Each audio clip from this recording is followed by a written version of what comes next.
Hello students, welcome back to video lecture series of thermodynamics class 11 chemistry. Myself Vinay Tyagi, PGT chemistry in Kendriya Vidyalaya Sangathan. This is lecture number 3 of thermodynamics. In this video we will discuss too many topics.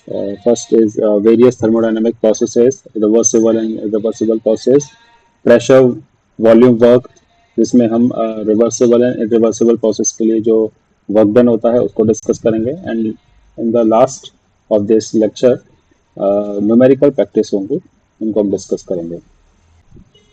तो चलिए सबसे पहले हम इसमें देख लेते हैं various thermodynamic processes. जो थर्मोडायनामिक्स में बहुत सारी ऐसी प्रोसेस होती हैं जो डिफरेंट डिफरेंट कंडीशंस पर, तो उनके अलग अलग नेम हैं, तो उनको फटाफट से एक बार देख लेते हैं।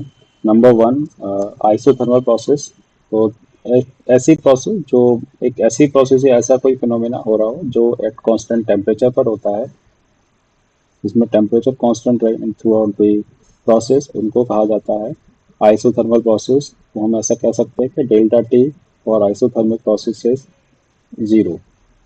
आइसोथर्मल प्रोसेस में सिंस टेम्परेचर कांस्टेंट होता है, टेम्परेचर में कोई चेंज नहीं है, तो चेंज इन इंटरनल एनर्जी भी इसमें जीरो रहता है एंड चेंज इन एंथैल्पी ये भी इसमें जीरो रहता है। तो इन बातों को थोड़ा याद रखेंगे। एंड आइसोबैरिक प्रोसेस जिसमें प्रेशर कांस्टेंट रहेगा, ऐसी प्रोसेस जिसमें प्रेशर कांस्टेंट है उनको आइसोबैरिक प्रोसेस कहता है। इन जनरल जो केमिकल रिएक्शन हो रही होती है किसी ओपन सिस्टम में, अगर किसी ओपन सिस्टम में रिएक्शन होती हैं तो वो ज़्यादातर केसेस में प्रेशर उन सब में कांस्टेंट रहेगा। क्योंकि सपोज करो एक रिएक्शन है जो हम टेस्ट ट्यूब में करा रहे हैं, तो ऊपर का जो प्रेशर है वो PATM प्रेशर है, एटमॉस्फेयर प्रेशर में ही वो रिएक्शन हो रही है। तो रिएक्शन होने के टाइम पर उसका प्रेशर कांस्टेंट रहेगा, इसलिए ये एक आइसोबैरिक प्रोसेस है। आइसोकोरिक प्रोसेस उनको कहा जाता है जिसमें वॉल्यूम कांस्टेंट हो, उनको आइसोकोरिक प्रोसेस कहा जाता है। तो जिन प्रोसेस में वॉल्यूम कांस्टेंट रहता है, अगर किसी गैस में गैस का वॉल्यूम कांस्टेंट है तो उसका मैकेनिकल वर्क डन जीरो होगा। ये हम आगे भी डिस्कस करेंगे। तो अभी केवल इन फैक्टर्स को या इन चीज़ों को याद रखना है। जिनका डेल्टा भी जीरो है तो उसमें W इक्वल टू जीरो होगा। एडियाबैटिक प्रोसेस जैसे हम और पहले भी डिस्कस कर चुके हैं, एडियाबैटिक प्रोसेस उनको कहा जाता है जिसमें हीट एक्सचेंज जीरो हो, नो एक्सचेंज ऑफ हीट। तो इसमें जो वॉल होगी वो इंसुलेटेड होनी चाहिए। तो एडियाबैटिक प्रोसेस में जो वर्क डन होता है उसको WAT से इंडिकेट कर सकते हैं, एडियाबैटिक वर्क डन। तो इस केस में कि जो भी इंटरनल एनर्जी में चेंज आएगा उस केस में ये W के इक्वल हो जाएगा, क्योंकि यहाँ पर Q इक्वल टू जीरो है। साइक्लिक प्रोसेस का मतलब है कि अगर कोई प्रोसेस ए पॉइंट से स्टार्ट होती है, वो किसी बी स्टेज पर जाती है और बी स्टेज पर आने के बाद फिर से वो ए स्टेज पर आ जाती है, या वो मल्टीपल स्टेज से होते हुए लास्ट में वो इनिशियल पॉइंट पर ही आ जाए। तो साइक्लिक प्रोसेस हम उनको कहते हैं जिनका initial point and final point एक ही होता है। ऐसे process those process which having same initial point and final point उनको हम साइक्लिक प्रोसेस कहते हैं। And for cyclic process all state function must be zero। For example delta U zero होगा, delta H enthalpy change zero होगा, Gibbs free energy वो भी एक state function है, डेल्टा G वो भी जीरो रहेगा। तो ये जितने भी स्टेट फंक्शन होते हैं for cyclic process all are zero. तो चलिए स्टार्ट करते हैं reversible and irreversible process. A process or change is said to be reversible if change is brought out in such a way that process could at any moment be reversed by an infinitesimally change. A reversible process proceeds infinitely slowly by a series of equilibrium states such that system and surrounding are always in near equilibrium with each other। जैसे कोई system है, suppose करो एक gaseous system ले रहे हैं, एक piston हम सिस्टम ले रहे हैं, पिस्टन है, पिस्टन में एक गैस फिल है, गैस का जो प्रेशर है उसको हम P इंटरनल से इंडिकेट कर सकते हैं एंड जो एटमॉस्फेरिक प्रेशर है that is P external. When P external is equal to P internal, तो उस केस में पिस्टन का मूवमेंट कहीं भी नहीं होगा, पिस्टन जिस जगह पर है उसी जगह पर पोजिशन रहेगा। लेकिन अगर हम स्लाइड चेंज कर दें एक्सटर्नल प्रेशर में, इंक्रीज बाय dP, अगर एक्सटर्नल प्रेशर को हम dP प्रेशर से इंक्रीज कर देते हैं तो उस केस में क्या होगा, जो पिस्टन है वो नीचे की तरफ मूव करना स्टार्ट कर देगा। नीचे की तरफ मूव करना स्टार्ट कर रहा है तो उसका मतलब यह है कंप्रेशन ऑफ गैस स्टार्ट हो चुका है, गैस कंप्रेस करना स्टार्ट कर देगा। लेकिन यहाँ जो बात ध्यान देने वाली बात है वो ये है कि जो डीपी है, डीपी की value is very very very less than p external as well as internal. ये जो प्रेशर है, जो हम एक्स्ट्रा एडिड प्रेशर कर लगा रहे हैं उस पर, वो बहुत कम है, जिसकी वजह से क्या होगा, पिस्टन का मूवमेंट या कंप्रेशन ऑफ गैस की जो स्पीड होगी बहुत स्लो होगी। तो इस टाइप की प्रोसेस को हम बोलते हैं रिवर्सेबल प्रोसेस।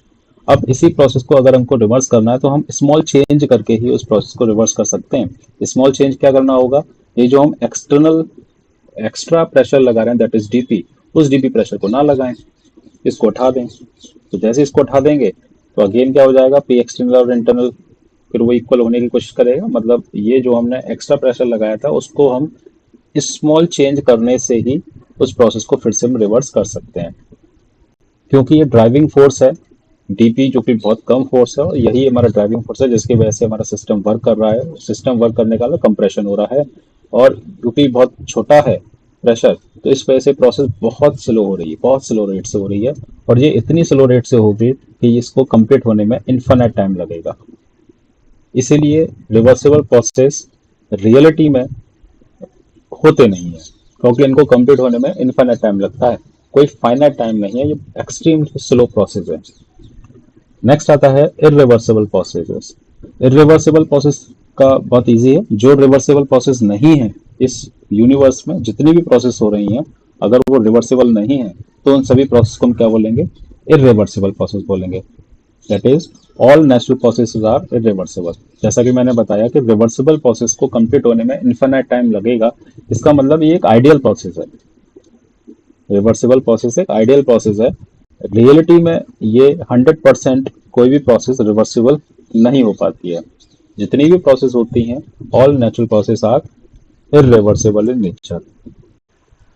आइए इसको और अच्छे से समझने की कोशिश करते हैं।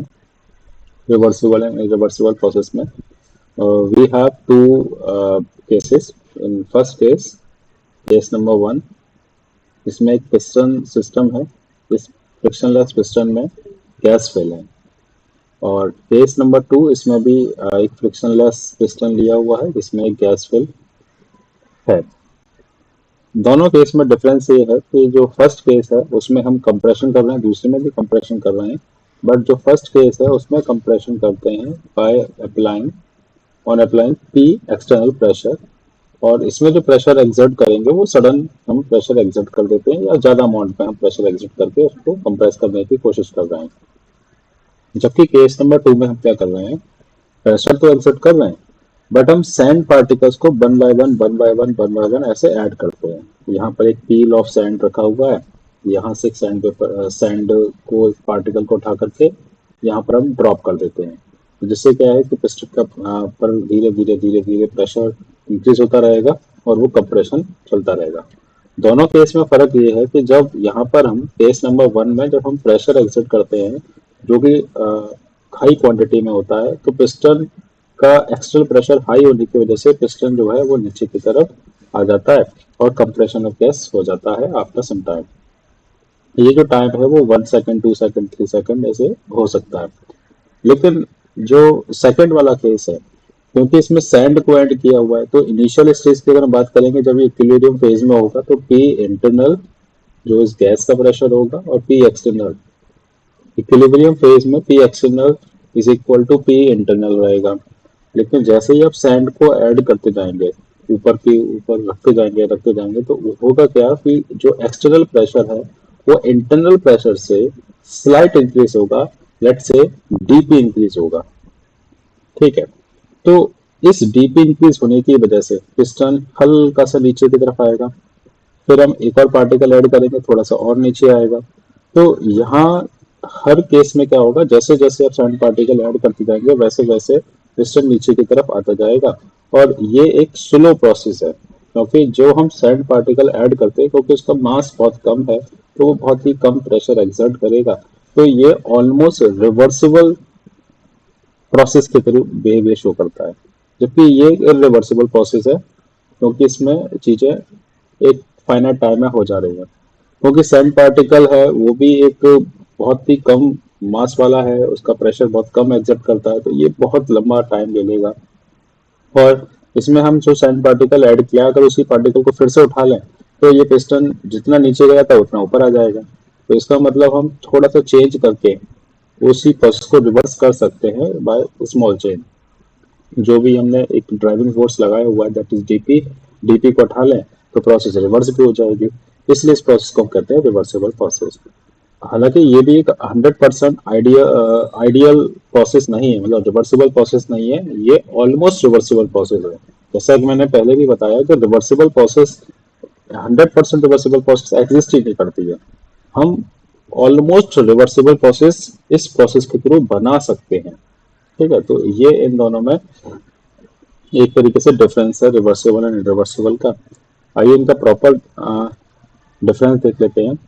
रिवर्सिबल एंड इरिवर्सिबल प्रोसेस में the process is carried out infinitesimally slowly. जो रिवर्सिबल प्रोसेस होती है बहुत ही ज़्यादा स्लो होंगी, जबकि ये प्रोसेस रैपिडली रहती है। रिवर्सिबल प्रोसेस के केस में हर एक स्टेज पर इक्विलिब्रियम जो है मेंटेन होता है। थोड़ा सा डिस्टर्ब होगा फिर इक्विलिब्रियम मेंटेन होगा, फिर डिस्टर्ब होगा फिर मेंटेन हो जाएगा, फिर डिस्टर्ब होगा फिर मेंटेन होगा, मतलब ये जो प्रोसेस है वो चलती रहेगी और बहुत ही जल्दी इक्विलिब्रियम मेंटेन हो जाता है। तो इसमें हम ओवरऑल बोल सकते हैं कि equilibrium is not disturb. But जबकि इरिवर्सिबल प्रोसेस के केस में रैपिड चेंज होता है, तो यहाँ पर इक्विलिब्रियम जो है वो डिस्टर्ब हो जाता है और कंप्लीट होने के बाद फिर से दोबारा से इक्विलिब्रियम दोबारा से एग्जिट आता एग्जिस्ट होगा। नया टाइप का इक्विलिब्रियम बन जाएगा इस वाले केस में। रिवर्सिबल में पहले इक्विलिब्रियम पर था, हमने डिस्टर्बेंस किया, फिर प्रोसेस होने के बाद वो A stage to B stage चला गया, तो जब बी स्टेज पर चला जाएगा तो उस केस में फिर दोबारा से नया इक्विलिब्रियम सेटअप होगा। ठीक है, तो कुल मिला के बात यह है कि इक्विलिब्रियम इसमें सेटअप नहीं होता, इक्विलिब्रियम मेंटेन नहीं होता, इक्विलिब्रियम डिस्टर्ब हो जाएगा। Infinite reversible process takes infinite time for completion, जबकि इसमें एक पर्टिकुलर फाइनाइट टाइम होगा। इन रिवर्सिबल वर्क ऑप्टिंग in this process is maximum. इसका जो वर्क आउटपुट है, रिवर्सिबल प्रोसेस का वर्क आउटपुट है वो मैक्सिमम होता है। मैंने इसलिए बताया कि reversible processes are ideal process. हम हमारी ये कोशिश होती है अगर कोई भी मशीन वर्क करती है तो हम उसको कोशिश करते हैं कि ये रिवर्सिबल मैनर में वर्क करवाए। ये पॉइंट बहुत ही ज़्यादा इम्पोर्टेंट है। आने वाले जो लेक्चर्स होंगे उसमें ये चीज़ें आपको क्लियर करके बताएंगे कि वर्क डन को किस तरीके से कैलकुलेट करते हैं, और reversible work done and reversible work done के फॉर्मूले भी अलग अलग हैं कैलकुलेट करने के। And reversible work done is maximum then that of irreversible process. तो ये चीज़ हम प्रूव भी करेंगे ग्राफिकल मेथड से। ठीक, तो जो रिवर्सिबल प्रोसेस होता है उसका वर्क आउटपुट मैक्सिमम होगा इरिवर्सिबल के कंपैरिजन में। तो हमारी कोशिश ये रहती है कि जो भी हम मशीन बनाते हैं या जो भी हम वर्क आउटपुट किसी सिस्टम से ले रहे हैं तो वो रिवर्सिबल मैनर में वर्क करता है, तो उसका आउटपुट उतना ही ज़्यादा हो जाएगा इरिवर्सिबल के कंपैरिजन में। तो it is an imaginary process, क्योंकि एक आइडियल है, एग्जिस्ट नहीं करती है रियलिटी में। हम इसलिए केवल इमेजिनरी है, हम कोशिश ये करते हैं कि सारी प्रोसेस इरिवर्सिबल है, all natural process are irreversible, but हम कोशिश करेंगे कि हम इरिवर्सिबल प्रोसेस को रिवर्सिबल बनाने की ट्राई करें जिससे हमारा वर्क आउटपुट मैक्सिमम आए। तो ये इनके अब तक रिवर्सिबल एंड इरिवर्सिबल वर्क जो होते हैं उनके डिफरेंसेस हैं। चलिए अब हम देखते हैं प्रेशर वॉल्यूम वर्क डन। हम एक सिस्टम अज्यूम कर लेते हैं, एक फ्रिक्शनलेस पिस्टन है, इसमें गैस फिल है। तो यहाँ पर एक कंप्रेशन जब हो रहा है, जब हम एक्सटर्नल प्रेशर को थोड़ा सा इंक्रीज कर देंगे तो कंप्रेशन होगा। तो कंप्रेशन का मतलब होता है work done on the system है, या गैस पर वर्क डन हो रहा है बाय एक्सटर्नल प्रेशर। तो जो एक्सटर्नल प्रेशर है वो है P external, P E X. Initial volume हम लेट कर लेते हैं, let initial volume is V I, initial volume is V I, ये इसका इनिशियल वॉल्यूम है। और जब हम पी एक्सटर्नल प्रेशर अप्लाई करेंगे तो इसका जो फाइनल वॉल्यूम है बी एफ हो जाएगा। ठीक है, तो धीरे धीरे क्या होगा, फिर पी एक्सटर्नल प्रेशर अप्लाई करने से गैस जो है कंप्रेस हो जाएगी और ये नीचे की तरफ पिस्टन आ जाएगा। तो जो पिस्टन नीचे की तरफ आया, सपोज करो सिलेंड्रिकल पिस्टन है, तो इसका जो लेंथ है जितना ये डाउन हुआ है वो एल लेंथ डाउन हुआ है, and cross section area of piston is a, ये इसका क्रॉस सेक्शन एरिया है। तो ये सारी चीजें हमने लेट कर ली है। अब आती है बारी कि हम किस तरीके से वर्क डन को कैलकुलेट करेंगे। ये हमको पहले से पता है, since work is equal to force into displacement, work is equal to force into displacement. अब यहाँ जो फोर्स कैलकुलेट किया जाएगा वो प्रेशर की हेल्प से कैलकुलेट करेगा, and we also know that pressure is equal to force upon area, and force is equal to pressure into area. तो force is equal to P external into cross section area, और जो distance cover की हुई है, distance मतलब जो L length cover की है वो L लेंथ हो जाएगी।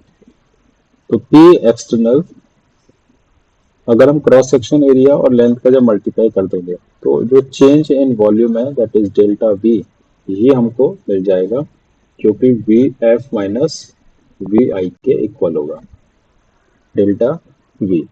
तो W is equal to minus P delta V. अब यहाँ पर जो हमने नेगेटिव साइन लिया है, ये गौर करने वाली बात है कि नेगेटिव हमने क्यों लिया है। देखो हमारे पास है ना दो केस बनते हैं, एक बनेगा कंप्रेशन का,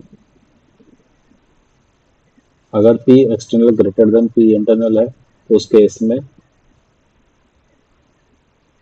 कंप्रेशन होगा, और सेकंड केस बनेगा एक्सपेंशन का। एक्सपेंशन तब पॉसिबल होगा if P external lesser than P internal. Compression के केस में क्या है, जब हम work done on the system करते हैं, ये वर्क डन जो है वो ऑन द सिस्टम है, और एक्सपेंशन में वर्क डन जो है वो बाय द सिस्टम है। तो इन बातों को थोड़ा सा याद रखना है। अब साइन कन्वेंशन के अकॉर्डिंग अगर हम बात करते हैं, जब work done on the system होता है then work must be positive, and work done by the system होगा तो वर्क मस्ट बी नेगेटिव।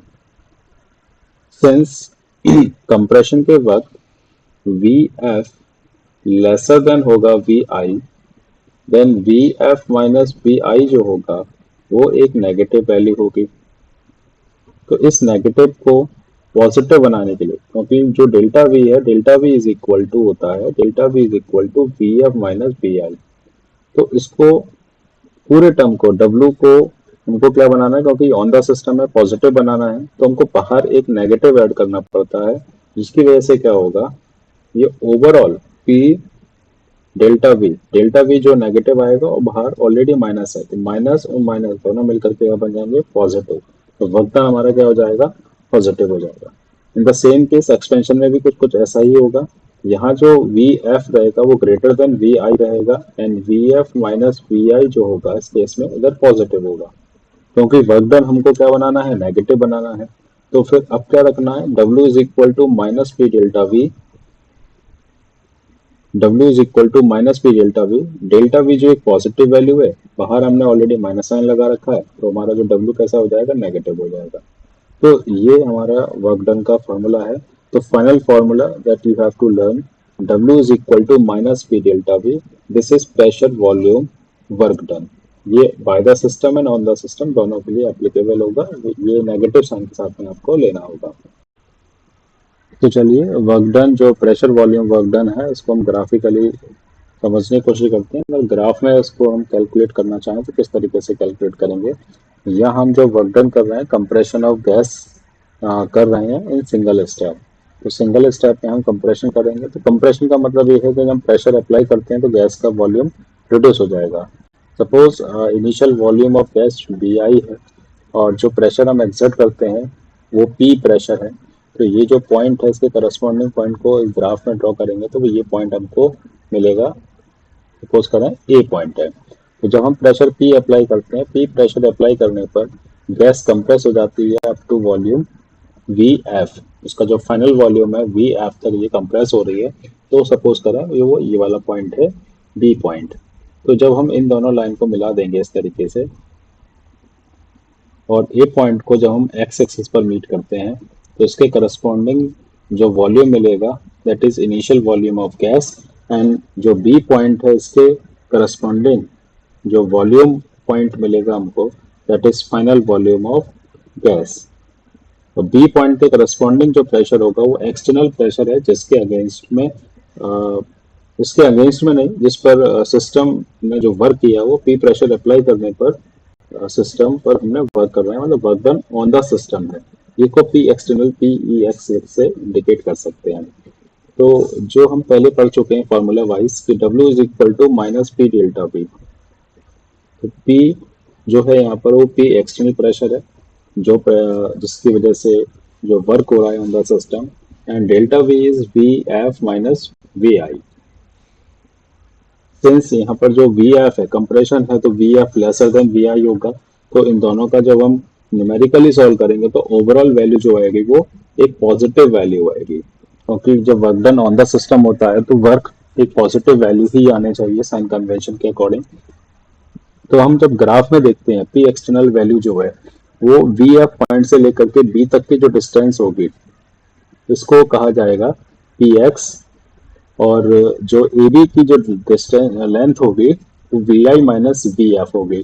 तो नेगेटिव साइन का जब अंदर मल्टीप्लाई कर देंगे तो ये जो वैल्यू बनेगी वो P X V I minus V F बनेगी।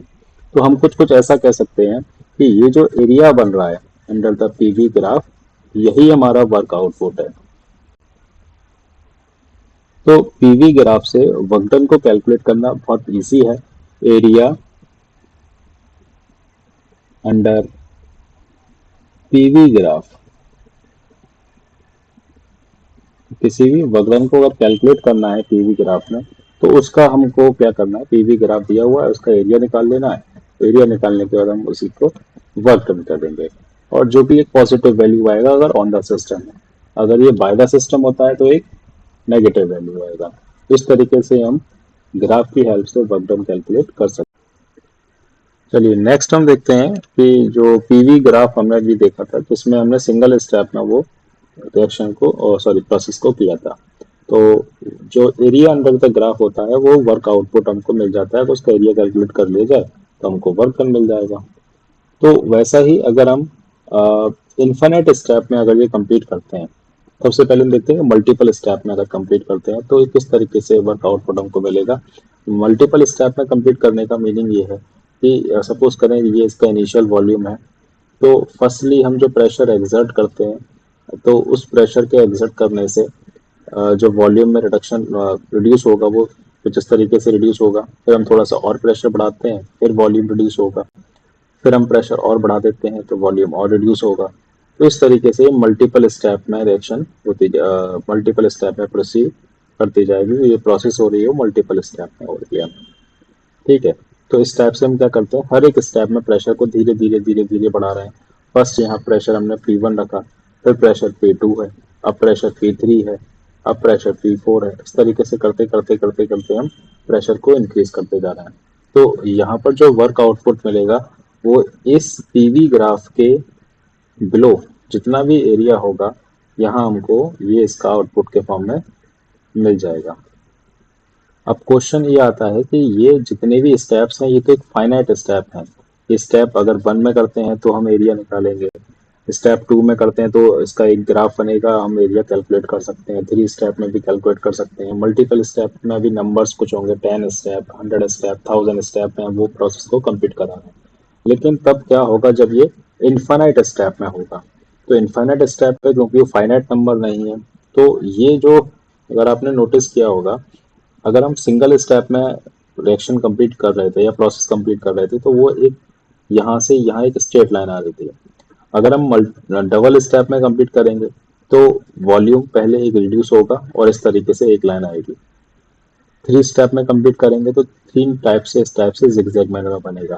तो जैसे जैसे आप स्टेप्स बढ़ाते जाएंगे वैसे वैसे ये जिगजैग जिगजैग आपको बढ़ता हुआ दिखता रहा है। तो जो area under the PV graph है वो अगर ये इनफाइनाइट स्टेप में आ जाएगा तो आप गौर से देखिएगा ये एक कर्व लाइन शो होगी। तो ये हम नेक्स्ट स्लाइड में ऐसा देख सकते हैं। अगर यहाँ पर कोई पॉइंट ए है और इसको बी पॉइंट तक पहुंचना है, कंप्रेशन अगर होता है प्रेशर को हम धीरे धीरे धीरे धीरे इस प्रेशर से इस प्रेशर से बढ़ा करके जो एक्सटर्नल प्रेशर है यहाँ तक पहुंचा रहे हैं, बस धीरे धीरे इंक्रीज करते हैं। तो ये एक कर्व बनेगा इस टाइप से, और कर्व के बिलो में जो भी एरिया होगा वो इसका वर्क आउटपुट होगा। सिंस ये एक इनफाइनाइट स्टेप में है तो इस वर्क आउटपुट को हम कहेंगे W रिवर्सिबल, यानी कि रिवर्सिबल वर्क डन।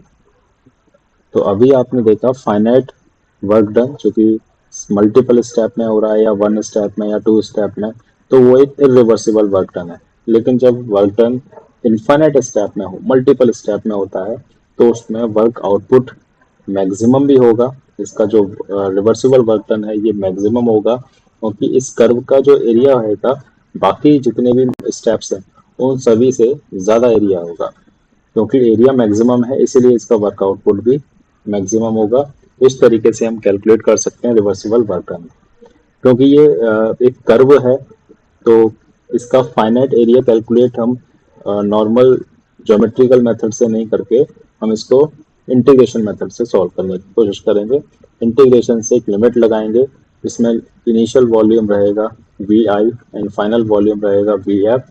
इंटीग्रेशन से सॉल्व करेंगे कि इसका वर्क आउटपुट किस तरीके से निकल करके आएगा, वो हम देखते हैं। So this is reversible work done calculation by using integration method।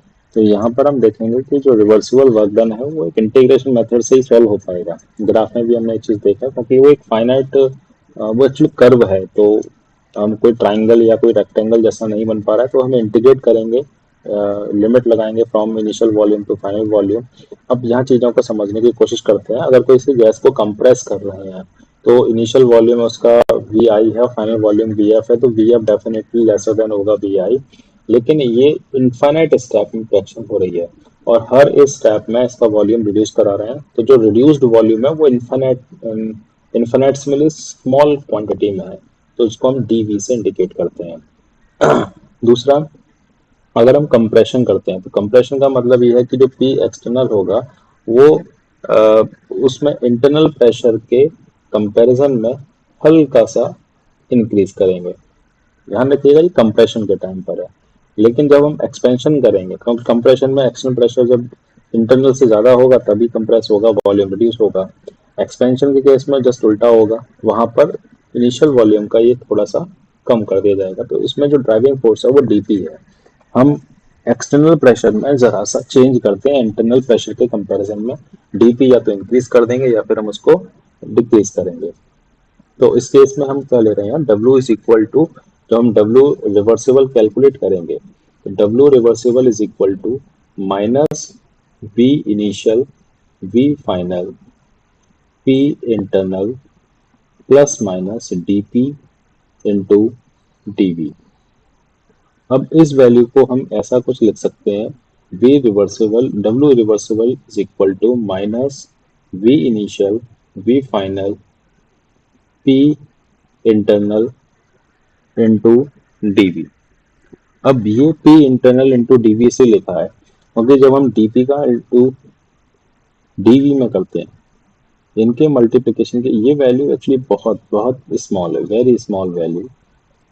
तो इसके इंटीग्रेशन करने के बाद भी कोई खास वैल्यू नहीं आने वाली, बहुत छोटी वैल्यू आएगी P इंटरनल के कंपैरिजन में। तो इसको हम यहाँ से हटा सकते हैं, ये नेग्लिजिबल वैल्यू है। अब since by ideal gas equation PV equal to nRT, तो यहाँ से हम P इंटरनल मतलब गैस का प्रेशर है, तो P इज इक्वल टू हो जाएगा nRT अपॉन V। इसकी वैल्यू को जब हम पुट करते हैं तो यहाँ पर आएगा W reversible is equal to minus, since N R and T are constant value तो इसको हम इंटीग्रेशन के बाहर ले लेते हैं, integration V initial to V final 1 upon V dV। तो W reversible is equal to nRT, 1 upon V का इंटीग्रेशन होता है ln and limit, first limit and second limit, V initial to V final. और ये हमको पता है कि लिमिट जो होती हैं वो upper limit minus lower limit करते हैं, तो ये फॉर्मूला ड्राइव करेंगे तो फॉर्मूला आपको मिलेगा minus nRT L N V F upon V L. तो यहाँ से इस फॉर्मूले को हम बना सकते हैं। लॉग बेस ई को जब हम इस कन्वर्ट करेंगे लॉग 10 में, तो ये W is equal to -2.303 N R T log V F upon V L. तो ये फॉर्मूला एक फाइनल फार्मूला है W रिवर्सिबल को कैलकुलेट करने के लिए। ये बात ध्यान रखिएगा कि लॉग में कुछ प्रॉपर्टी हैं, जैसे log m minus log n या ln लिख सकते हैं। तो ln m अपॉन n कर दिया जाता है। इसका यूज हमने इस जगह पर किया था जब हमने लिमिट लगाई, upper limit minus lower limit करते हैं। इंटीग्रेशन आपको मैथमेटिक्स में और फिजिक्स के कुछ स्टार्टिंग के चैप्टर्स में थोड़ा बहुत मिल जाता है, तो ये वही इंटीग्रेशन लगाए हुए हैं। एंड दूसरा चीज एल एन एंड लॉग में ये डिफरेंस है कि जो लॉग एल एन को हम कुछ इस तरीके से भी लिख सकते हैं, लॉग बेस ई। तो मैं ऐसा बता देता हूँ कि लॉग बेस ई जो होता है, जब इसको लॉग 10 में कन्वर्ट करें, बेस 10 वाले में कन्वर्ट करते हैं, तो एक कन्वर्जन फैक्टर होता है 2.303, इसका मल्टीप्लिकेशन करना होता है। तो इसका मल्टीप्लिकेशन करने के बाद फाइनल रिजल्ट हमको मिलेगा W reversible is equal to -2.303 R T log V F upon V L. तो इससे हम रिवर्सिबल वर्क डन कैलकुलेट कर सकते हैं। तो ये फार्मूला आप जब भी न्यूमेरिकल सॉल्व करेंगे रिवर्सिबल वर्क डन का, तो वहाँ पर डायरेक्ट फार्मूला अप्लाई करें। Initial volume final volume given होगा, वैल्यू पुट करने के बाद रिजल्ट आउटपुट आपको मिल जाएगा। चलिए नेक्स्ट टॉपिक देखते हैं, फ्री एक्सपेंशन। अगर फ्री एक्सपेंशन होगा तो वर्क डन किस तरीके से कैलकुलेट किया जाएगा या कितना वर्क डन होता है। अगर फ्री एक्सपेंशन का मतलब होता है गैस एक्सपेंड होती है जिसमें एक्सटर्नल प्रेशर जीरो है। तो एक्सटर्नल प्रेशर जीरो तभी होगा जब गैस को हम एक्सपेंड करा देते हैं वैक्यूम में, क्योंकि वैक्यूम में अगेंस्ट में कोई ऐसा प्रेशर होता ही नहीं है जिसकी वजह से वो वर्क करना पड़े। तो जब हमको किसी के अगेंस्ट में वर्क नहीं करना है, मतलब कि एक्सटर्नल जो है वो जीरो है, तो उस केस में हम बोल सकते हैं कि वर्क डन एक्चुअल में जीरो है। No work is done during the free expansion of ideal gas. तो आइडियल गैस को अगर एक्सपेंड करा दिया जाए इन वैक्यूम स्पेस में, इसको एक्सपेंड करा दिया जाए या किसी वैक्यूम में एक्सपेंड करवाते हैं, तो उस केस में कोई भी वर्क डन नहीं होता है, चाहे वो रिवर्सिबल प्रोसेस से करवाया जाए या इरिवर्सिबल प्रोसेस किसी भी तरीके से करवाया जाए, वर्क डन उसमें नहीं होगा। क्योंकि फॉर्मूले से हमें पता है W is equal to minus P external into delta V. Since P external is equal to zero, तो W भी हमारा जीरो ही होगा।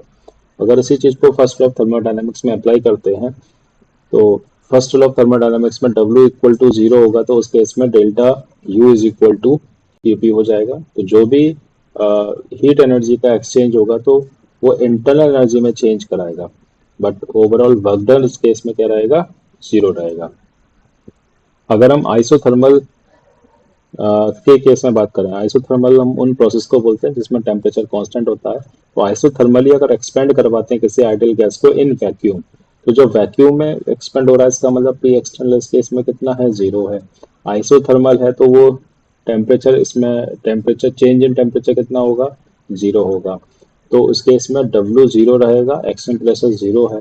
तो आइसोथर्मल एक्सपेंशन है, तो ओवरऑल देखा जाए तो उसका डेल्टा U भी जीरो रहेगा, तो Q भी जीरो रहेगा। मतलब कुल मिला के बात यह है, अगर आप आइसोथर्मल एक्सपेंशन करवाते हैं वैक्यूम, तो ना तो इंटरनल एनर्जी में कोई चेंज होएगा, हीट एनर्जी में एक्सचेंज होगा नहीं, क्योंकि टेम्परेचर सब कुछ मेंटेन है, टेम्परेचर इसमें कांस्टेंट है।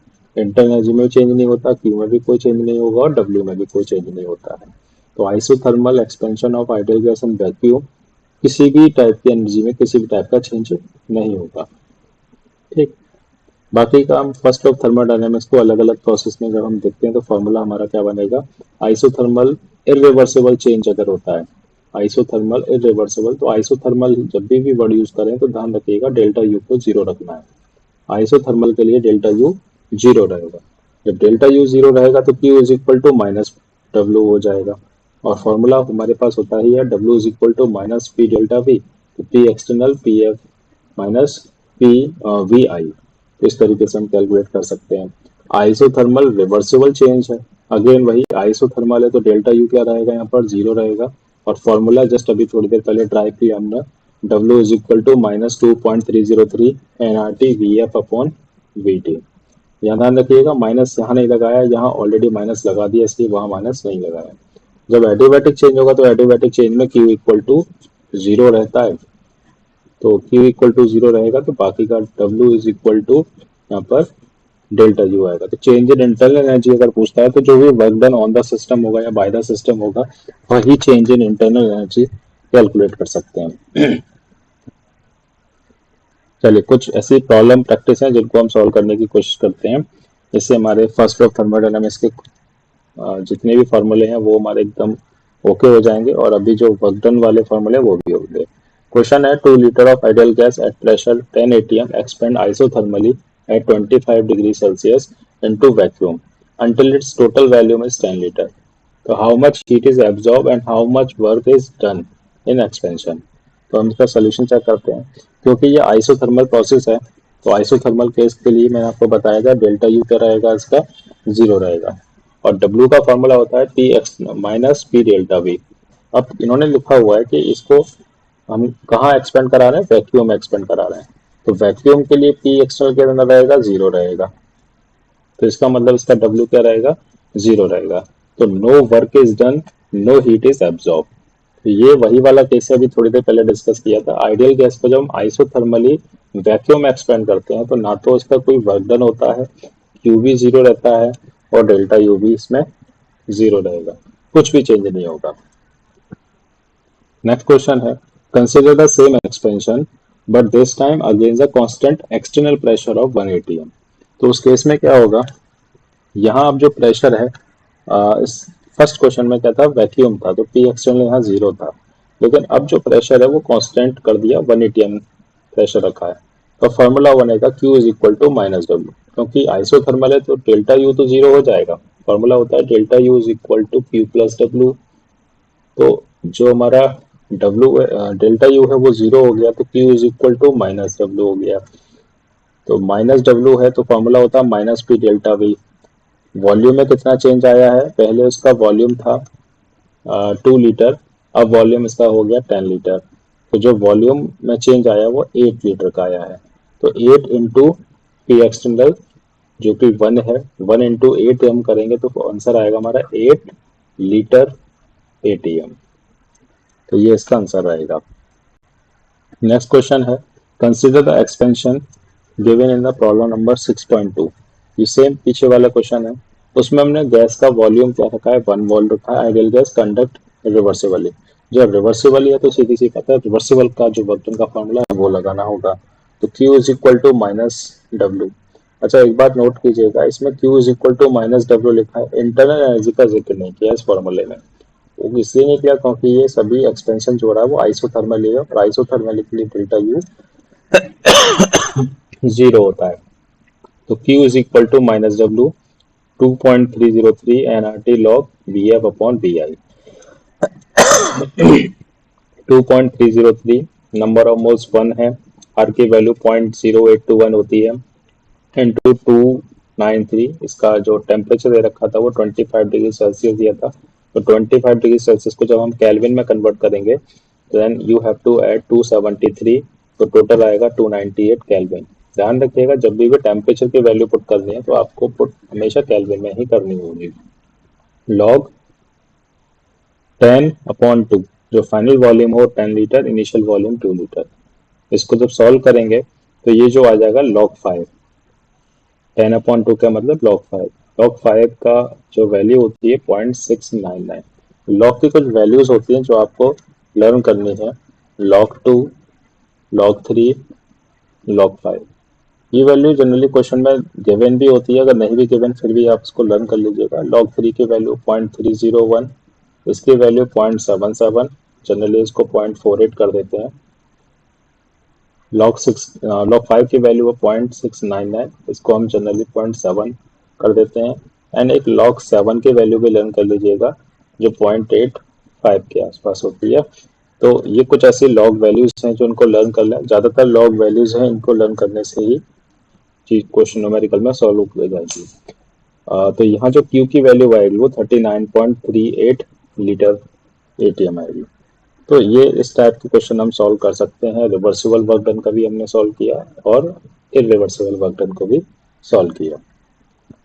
तो इस लेक्चर नंबर 3 में हमने बहुत सारे टॉपिक कवर किए, जिसमें से कुछ टॉपिक्स थे थर्मोडायनेमिक प्रोसेसेस हमने देखे, जिसमें आइसोथर्मल, आइसोकोरिक, आइसोबैरिक, ये सारे process, reversible and irreversible detail में देखा, प्रेशर वॉल्यूम वर्क डन देखा, ग्राफ से भी इसको देखा, और अभी कुछ न्यूमेरिकल प्रैक्टिस भी सॉल्व किए। तो ये लेक्चर नंबर 3 का पार्ट था। ये आप लोगों के लिए कुछ होमवर्क क्वेश्चन है, इसमें से first and second question MCQ हैं, थर्ड असर्शन रीजन। इन सभी क्वेश्चंस का आप एक स्क्रीनशॉट ले लीजिए, सॉल्व करें और एक कमेंट बॉक्स में इन सबके आंसर लिखिए।